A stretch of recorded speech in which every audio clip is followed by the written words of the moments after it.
Here is a nice Christmas story to motivate you and help you learn English better.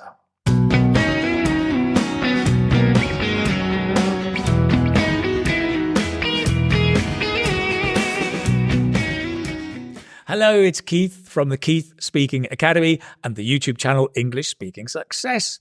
So listen, if you are celebrating Christmas, Happy Christmas. I wanted to tell you,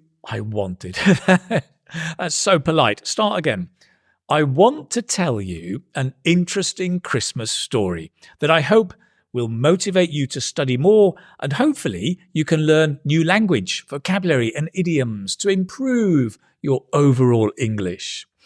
Now, you may recognize the story, but I have adapted it a little bit, especially for you, students of English.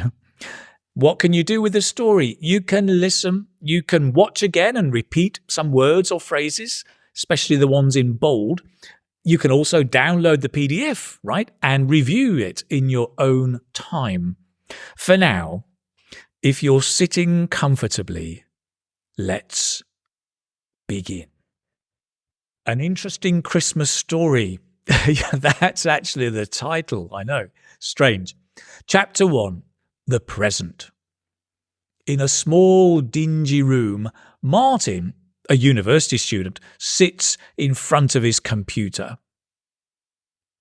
So dingy just means gloomy, without much light. He's back home for Christmas and he's playing a video game and starting to feel very tired. His parents are downstairs talking loudly. They've been telling him to study hard at university and think about doing a master's degree, but their words fall on deaf ears. Martin doesn't listen to them.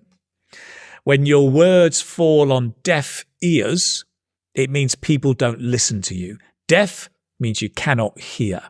It's an idiom that means people don't listen to you, or at least don't listen to your advice. Earlier today, his brother had rang, encouraging him to focus more on his studies. His brother had left school at 16 to work, but had just been laid off and was feeling sad. To be laid off means that you have lost your job. The company has let you go. Not because you work badly, but normally because they can't afford to keep you on.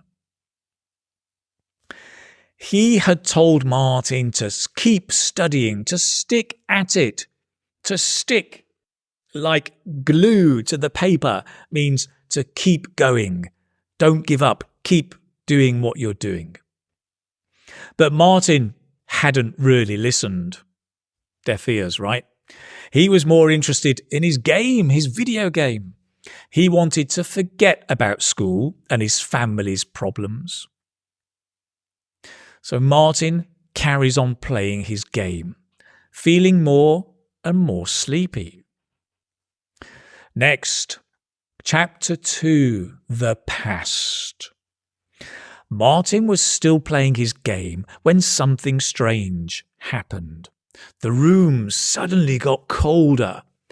One of the characters from his game started to call out his name. To call out just means to shout out, "Martin! Martin!" Martin saw the character coming towards him, getting bigger and bigger on the screen.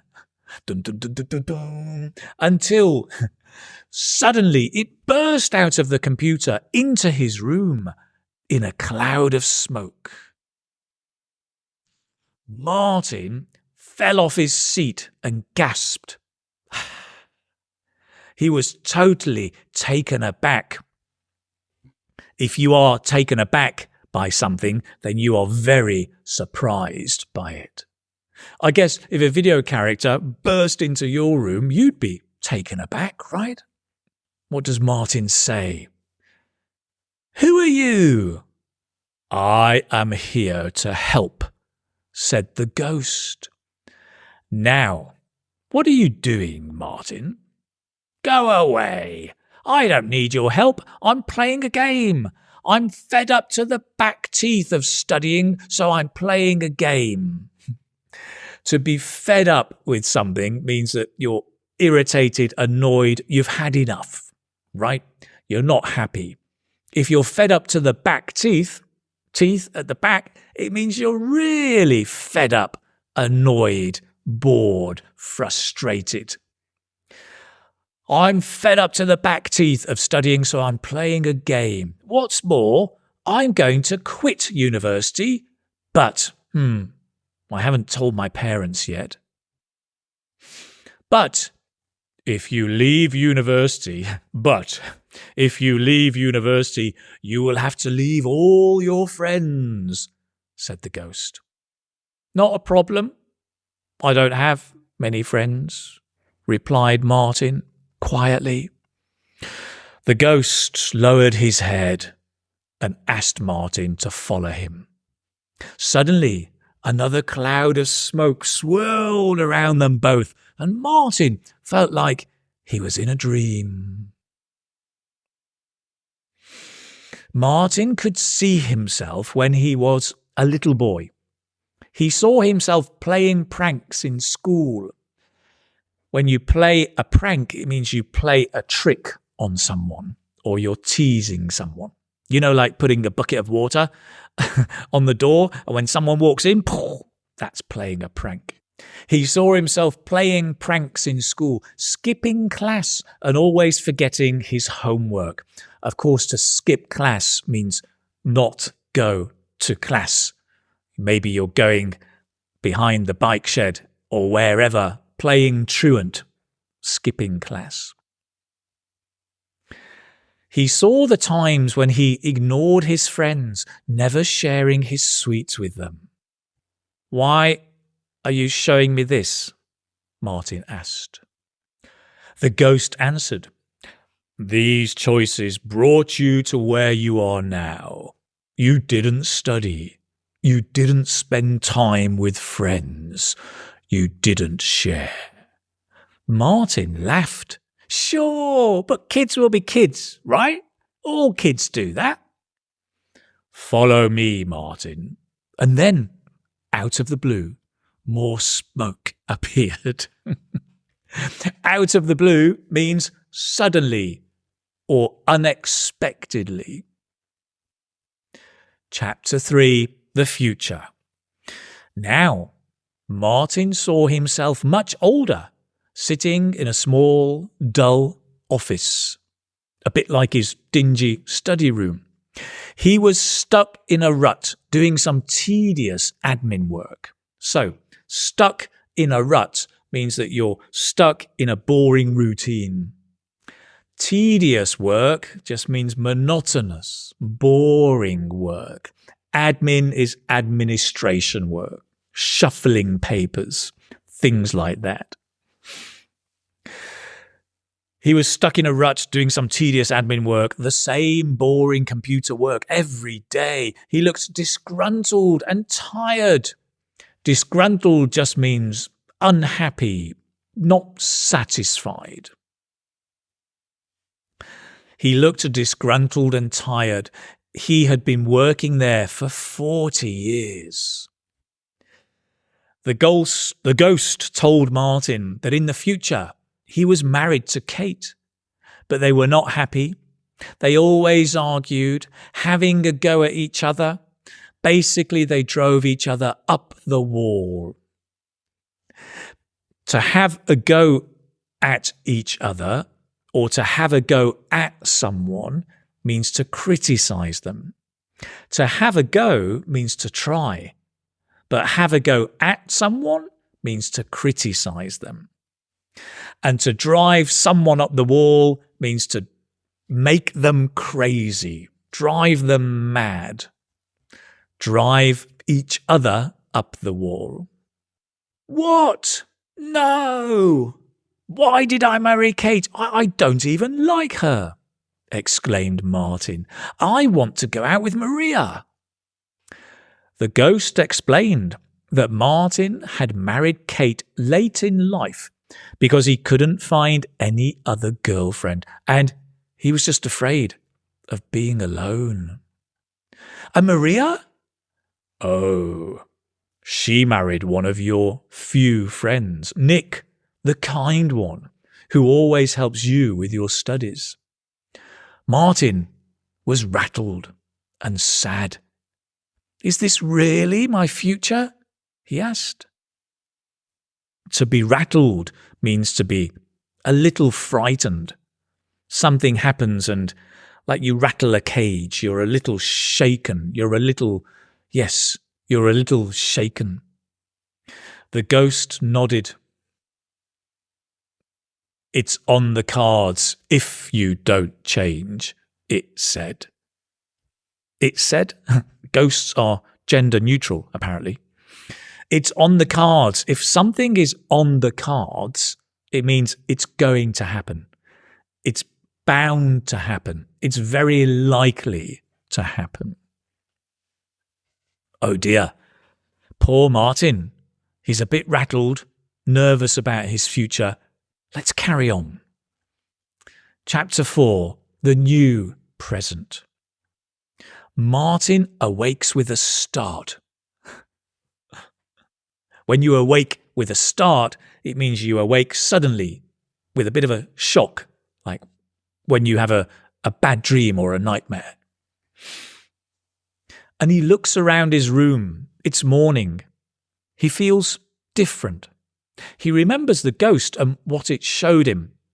He isn't sure if it was just a dream, but he is sure that he has to change and to make better choices. First, he goes downstairs and lends his mum a hand with breakfast.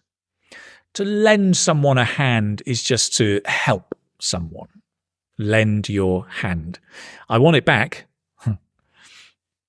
He feels good helping. Then he calls one of his friends and invites him for coffee. He wants to be a better friend.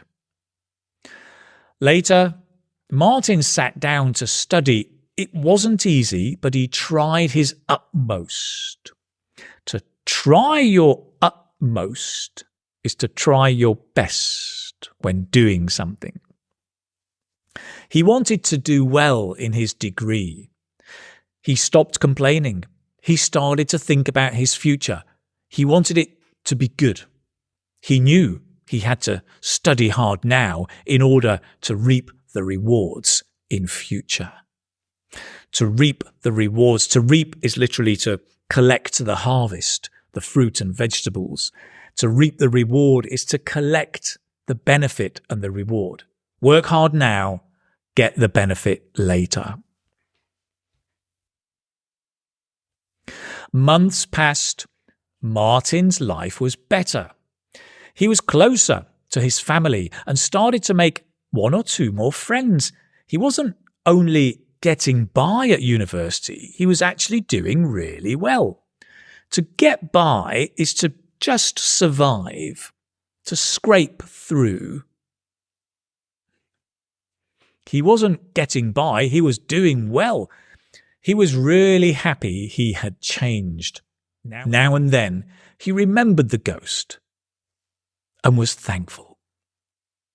He wasn't scared anymore. He wasn't rattled. He knew he could create his own life and make it a good one. The end. So there you have it, an interesting Christmas story. I hope you enjoyed that. What did you think? Let me know in the comments below if you liked it or not. I hope it was an opportunity to learn lots of new language. Remember, click on the link below. You can download the PDF so you can review the language, the idioms. You can come back and watch this and practice repeating, all of it to help you learn better English and keep motivated. Stick at it, remember? On that note, I have some good news coming, in January, in the middle of January. Finally, I'm going to be launching my new course, 150 Idioms for IELTS Speaking, coming soon. Keep your eyes peeled. So you can find me on keithspeakingacademy.com. I'm on Facebook and Instagram as well. You can see me there. that's it. Remember, if you are here if you're on YouTube, then please do remember to subscribe, turn on the notifications to find out about upcoming videos. Again, thank you so much for watching, and a happy Christmas, happy holidays, and I will see you in the next video. Take care, my friend. All the best now. Bye-bye.